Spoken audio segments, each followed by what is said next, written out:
Wherever you are, welcome to another of my takes on China. This one really is about China and the experts. As I mentioned in a video I posted a few days ago, they are getting China wrong.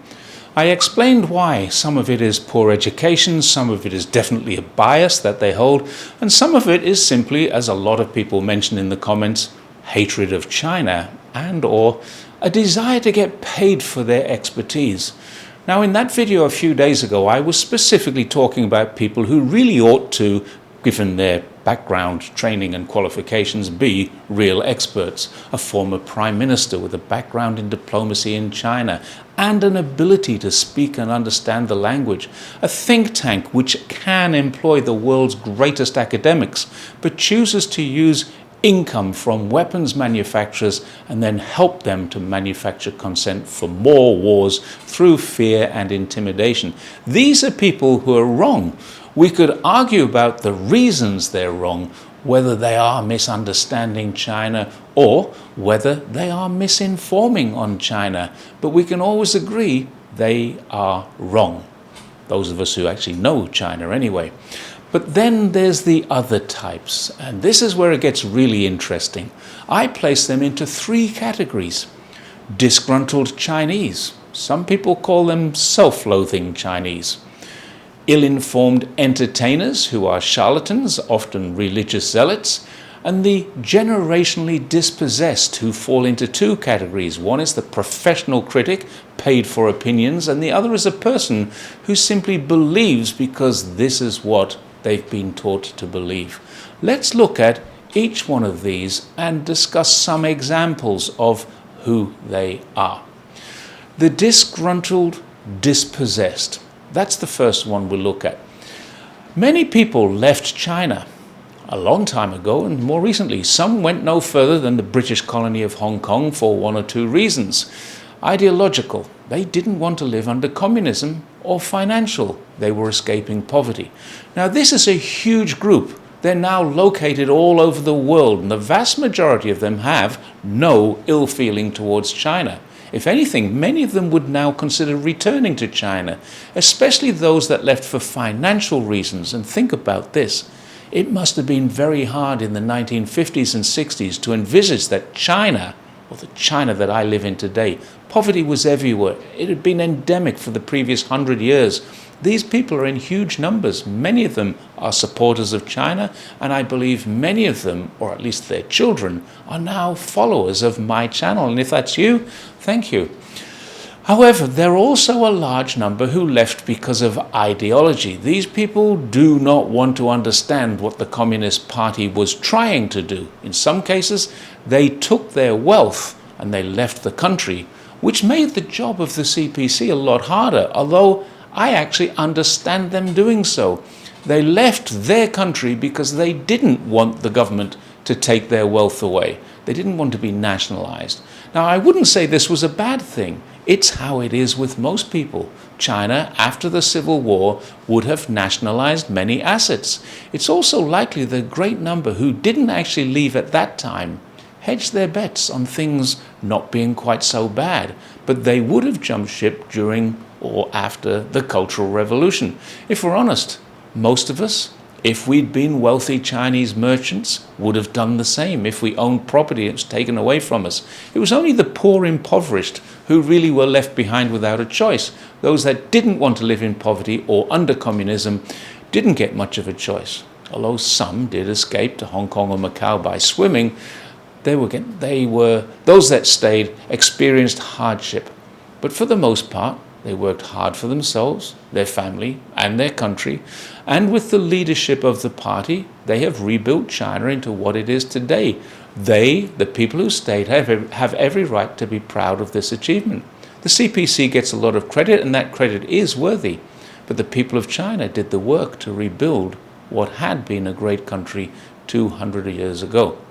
Now, among those who left, many have a deep-seated residual hatred of the People's Republic of China, and nothing I say is ever going to change their minds.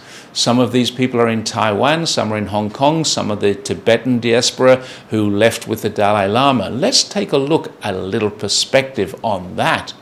The Dalai Lama in 1954 was elected to the Standing Committee of the National People's Congress of the People's Republic of China, a country he still says Tibet is part of. And he remained on that committee not just until he fled the country with the CIA's assistance in 1959, but for a further 5 years in his absence in case he wanted to return. When we learn this information, it really doesn't stack up to any kind of invasion or annexation. But the children of the people he fled with fall into this category: disgruntled, dispossessed Chinese.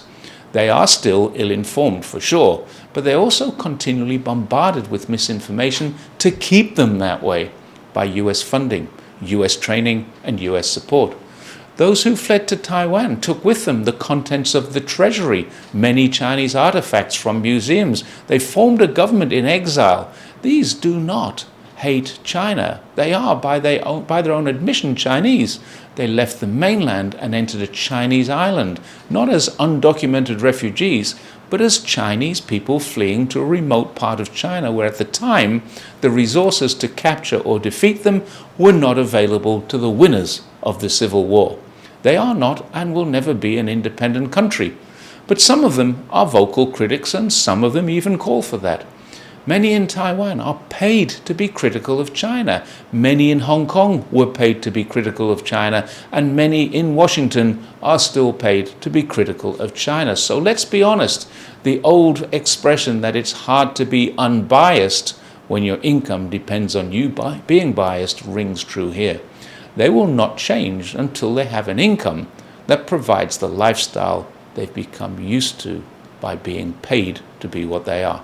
In many cases, they're not liars. They truly believe China is bad. They've lived an entire life, and in some cases, such as the Taiwanese and the Tibetans, they've had 2 generations of believing what Washington pays them to continue believing.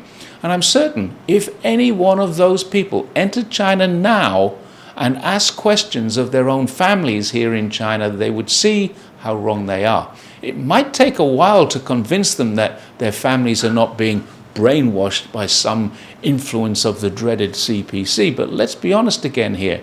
If the CPC was so bad that they needed to brainwash 1.4 billion people, they would have been overturned a long time ago.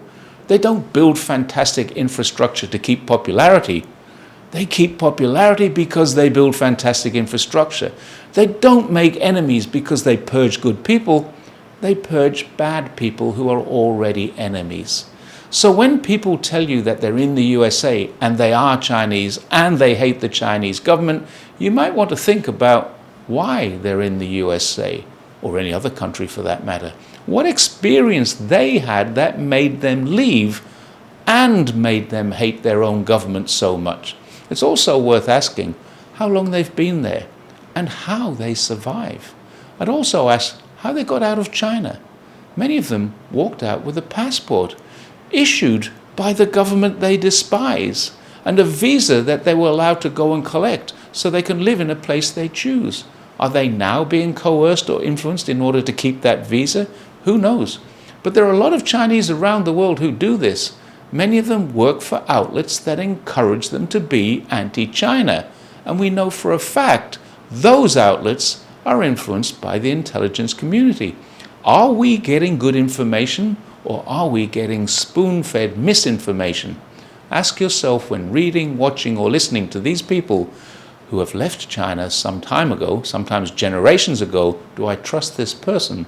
Or an even more important question, do I trust the organization this person represents? Who funds them? If it's the NED, USAID, or any one of 1,000 other government-funded supported outlets, ask yourself this, do I trust the government? Now, if the answer to all of those questions is yes, I do trust them, then I'm afraid they've won. You're already beyond any help my rationale could provide. But I guess you're not watching this anyway.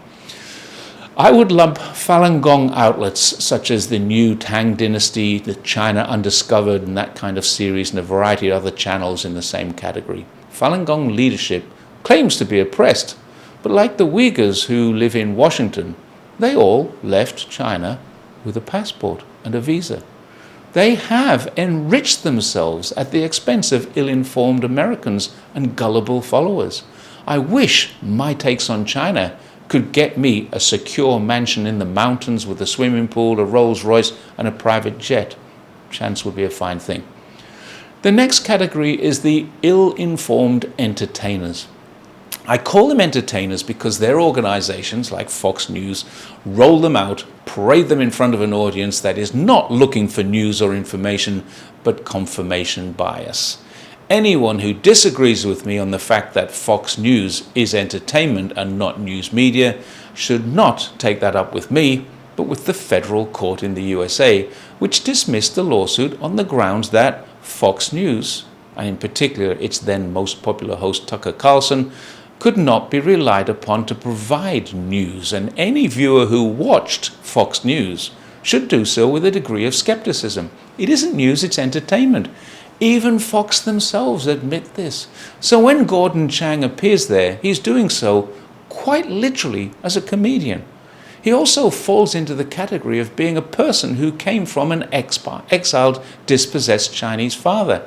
I can imagine the dinner conversations in the Chang family home when he was a kid being about how badly Mr. Chang Sr. was treated by the communists. And let's be fair about this. Gordon has never once been right about China. He's an expert in disinformation only, and stick with me for more information on Gordon.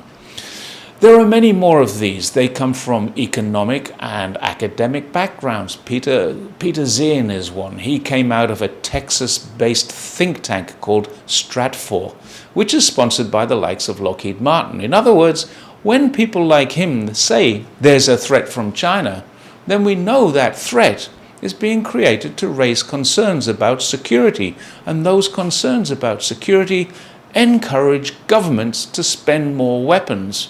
And Lockheed Martin is one of the USA's largest manufacturers of weapons, and it invests in experts such as this all the time. ASPI in Australia is another. In fact, almost every think tank in the Western world that reports a threat from China is the same. And when academics write reports, let's ask ourselves, what usually happens to them? They're lost to obscurity. And they're only referred to when a student of the same discipline needs to refer to them and cite them in another academic paper. But somehow, when the military requests an academic report on China, what happens? They're published widely in media. They're used to create headlines on what China might do, what China is capable of, and what this general public get to read is highlighted extracts as well as misunderstood quotes and misinterpreted facts. Suddenly an academic report is front page news. Academics are invited onto TV shows to talk about what they've done. The entire community, no matter which side of the political fence, is informed of a singular threat. Iran is a singular threat. Palestine seems to be a singular threat, despite much of it being rubble. China, the world's largest and most benign manufacturing power, is considered to be a threat. Unbelievably, Australia, because of ASPI, is one of the world's most misinformed countries. Despite being at least 9 hours flying time and 10 days sailing from China, which has no military bases between China and Australia, 71% of Australians see China as a threat. This is what misinformation brings to the audience. At the same time, amazingly, 69% of Australians value the relationship. What a dichotomy that is. To value an economic relationship with a country that you think is going to invade you. Then, in the same category is the religious zealot. In fact, our friend Gordon also fits into the category too. He is a very strong believer in God, and like most Christians in the USA, will say the most unchristian things. I'd dearly love to point out to these people that the very person they follow and worship, Jesus, was almost certainly a socialist and would very much approve of China's approach to governance and China's approach and support for its people. Adrian Zenz has openly admitted that God has empowered him and instructed him to destroy the Communist Party of China, the same party that just announced 100 million members, which I'm willing to bet is higher than the number of people in the USA who really are deeply religious and believe in Jesus. I'm not talking about the 210 million people who identify as Christian, many of whom will regularly attend church just to keep up appearances, or if they're politicians, get votes. The number who claim to be empowered by Jesus continues to corruptly rip off people. I'm talking about the people who really are Christian believers. Probably there's more communists than them. The problem with people like Chang and Zens are perfect examples is that wherever they hear from the Chinese government, Chinese media, or even people like me in China, they disregard as entirely false. They see us as spokespeople for the devil. They wouldn't even bother to check my facts. They're simply not to be believed in their mind. I met such a person as this. His name was Olsi Jazeski, an Albanian Muslim academic. I watched him give evidence to the European Parliament that China was locking up Muslims in Xinjiang. I also watched a report that he posted from Xinjiang and from inside of a school where he asked the question, "Can the students worship?" And the teacher answered, "No, not at school, but at home, of course they can." He then asked the question, "Are they allowed to go home?" And the teacher answered, "Yes, they go home every Friday evening and they return on Saturday evening." In his presentation to the European Parliament, Olsi Jazeski said, "I asked the teacher if they could worship and the teacher said no. When I asked the teacher if they're allowed to go home, the teacher said no." When Olsi came into my channel and I put this to him that he had lied to the European Parliament, his answer to me was, "I told the truth because I thought the teacher was lying to me." Now, this is a perfect example of how religious zealots get things wrong because they impose their own belief onto the answers of others. Adrian Zenz has made a career out of it. Gordon Chang is making money from appearances and writing articles on entertainment networks. Doing the same thing, they firmly believe they're right. They absolutely have faith in their God, whichever God that is, and they are right. And therefore, if we were to put them on a lie detector, they would pass with flying colors. They do not think they could be wrong. They know they are right. They are not lying, but they are wrong. And finally, we have the professional experts. Professional in that they get paid for their opinions. They receive grants. They write papers, they get salaries to create articles, they get funding to manufacture consent. One of the biggest and probably the best ways to influence is to use professional experts. Some of them come from academia, some of them come from the military. Do a search on Google or whatever search engine you prefer for the words, in quotations, "China will invade Taiwan by the end of the year." Or for that matter, do a search for "Iran is weeks away from acquiring a nuclear weapon." In both cases, you'll find examples going back many, many years telling us how imminent these forecasts are. In fact, the Iranian one is the most interesting one, as just recently Trump declared to the United States and the world that he had destroyed this capability. Now his experts are saying Iran is only months away. How can this be? Is it destroyed or is Iran still months away? Paid analysts are going to keep telling us that Trump's illegal invasion of a sovereign country didn't destroy Iran's nuclear ambitions, just delayed them a little. And Trump will continue to tell us how wonderful an invasion it was. These are expert opinions, opinions based on what people think others are thinking or doing, rather than what people are actually thinking or doing. Xi Jinping, for example, has never once said he wants to invade Taiwan. He's only said he will defend Chinese territory from being taken.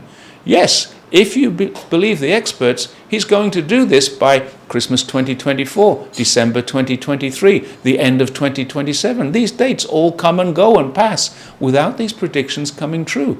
Now, I'm not an expert, but I'm willing to say China will never invade Taiwan. It simply can't happen.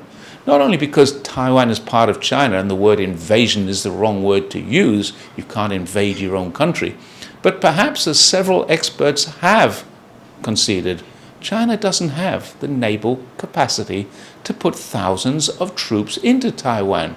Think about this. Experts are paid to analyze China's military capability. They report that China doesn't have the capability to invade, and then postulate that this is an error in China's military strategy. This is an error in their own interpretation of the information that they believe to be true, because China isn't planning and has never planned to invade anywhere. It most assuredly does plan to defend if needed. It has all the military capacity to do that. The experts are not only wrong, they're grossly wrong, and yet they have all the information they need to be correct. They're paid to report a threat that doesn't exist. And this really is why the US, the UK, and their allies, and all of their like-minded partners feel threatened by China. They're paying very good money to be misinformed by people making even more money selling products to protect against the threat they just manufactured. This is how it works. So here's my advice to anyone who believes any of this stuff. Is China going to collapse? Is China going to invade Taiwan? Is Iran going to have a nuclear weapon? Will Putin march across Ukraine and enter other NATO or EU countries? Put a deadline on it. When it doesn't happen by your deadline, will you still believe it? If the same source keeps telling you that despite being proven wrong by time, it's still going to happen, these experts are relying on stupidity, ignorance, and racism. These people who want to believe it will continue to believe it, but intelligent people should ask themselves, why am I still listening to these so-called experts claiming expertise who have proven to be wrong time and time again? And to end on a fun note, there are many people who believe that no one can be as grossly wrong on China as Gordon Chang, and actually there is only one explanation, that he's being paid by the CPC to misinform Americans. I do think it's funny that people think that Gordon Chang will be called back sometime soon and awarded a medal and rewarded with a very comfortable retirement in China for his work. But I have to say, no one in their right mind could predict that so many people in the US would be so gullible and stupid as to believe even half of what Gordon says, or continue to believe him well after he's been proven wrong. And don't forget, this is the man who wrote that China would collapse in 2011, then in 2012, and he's still predicting the imminent collapse. I honestly don't think China could have set this up. Even the Chinese governments and intelligence community, who I do give a lot of credit to, would not be so optimistic as to assume the US population would be so ignorant and ill-informed. I think Gordon really does believe what he says, and sadly, I think millions of people who watch him believe it too. Not because any of it's true, simply because they want to believe it will eventually come true. So I'm sorry, I don't think Gordon is a CPC asset. He's a troubled man. He has a cause, and it's a cause that fits the narrative Washington would like us to believe. Just because he believes it doesn't make it right. So if you're wondering how David Zhang of Falun Gong knows what's going on in China, if you think Gordon is well informed, and if you think Peter Zien and Jennifer Zheng actually do have inside information or know the inconvenient truths of China, ask yourself this: when was the last time they were in China talking to Chinese people? In the last 2 months, I've been in several cities in Guangdong. I've been in Hunan, Hubei, Henan, Shanxi, Inner Mongolia, Shandong, and Beijing. In each of them, I've spoken to real Chinese people in real Chinese streets and shops. I think I might have a better picture of what's happening in China than people based in Washington, New York, and Texas. I don't think China is a threat. I don't think it's collapsing. I don't think the CPC are oppressive, and I don't think China is authoritarian or autocratic, nor does it have a social credit score or religious oppression. I've never been to Iran, but I'm willing to bet it was never weeks away from having a nuclear weapon. Countries develop nuclear weapons when they want them, and Iran's government has stated they didn't want them. If they had wanted them, wouldn't Russia or China have helped them? These so-called expert opinions come from biases, misinformation, misunderstanding, misinterpretation. Some are absolutely believed by the people expressing them, and others are absolutely deliberate misinformation spread to cause fear, anxiety among the public. Almost all of them are used to obtain public consent to spending taxes on products that are supposed to ease those fears and anxieties. But when the strategy is so successful, why stop there? More fear means more money spent. Let's keep perpetuating, and when we can no longer perpetuate, let's exaggerate the problems, and when we can no longer do that, let's exacerbate them into real conflict. Follow the money. See who's telling you that you need to be afraid. These are the people misleading us. And I'll leave you with one final thought. Smart people realize this.